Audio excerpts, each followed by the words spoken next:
What we are talking about is you bringing your politics into your reporting. I did nothing of the kind. Where does politics not enter into this?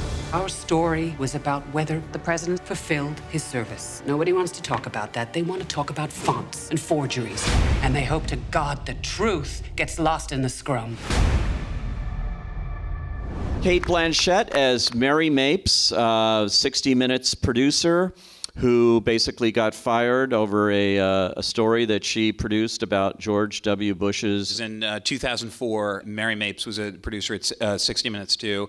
I was Dan Rather's producer, and she had just broken the Abu Ghraib story, and the next story she did was about George W. Bush's National Guard service, and they ran the story, and then it exploded in their face, and so there was a large fallout from that. So the film sort of chronicles how the story is put together and then how it all falls apart. I love the idea of a legend playing a legend, and they both occupy this sort of place in the American firmament a little bit. It's sort of, I grew up with those voices coming from my living room, and they both have this decency about them. And when they walk into a room, kind of the same thing sort of happens. The room sort of bends towards them. So I felt that, if he would say yes, and if he would be up for it, I thought he would be incredible. And the conversation we had was very much, I think an impression is a trap. I think, I don't want to put you under a lot of prosthetics. I don't want to do a lot of makeup work. I think we just gray the hair a bit, and you do a little vocal inflection, and then you play the character. And, for the first 90 seconds, it'll be a little weird, but if the rest of us have done our jobs,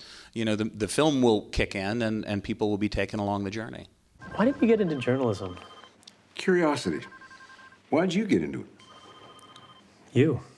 Today we're seeing, unusually, a lot of movies about writers or journalists, which is we don't see much at all, and at least these days. Somebody had said this to me in Toronto, which I thought was really fascinating, was that spotlight plus Trumbo is truth in a way. It's sort of it's the journalism, and then there's the persecution aspect of it too, which I found really amazing. But I just in general, I'm so excited that there is this sort of group of films now about this where there usually isn't. So I love the fact that journalism is being explored, that writers are getting. I mean, this is the first film I've directed, but I've been a working screenwriter for a number of years, and it's so great to sort of see writing explored filmically, because it's a tough thing to visualize.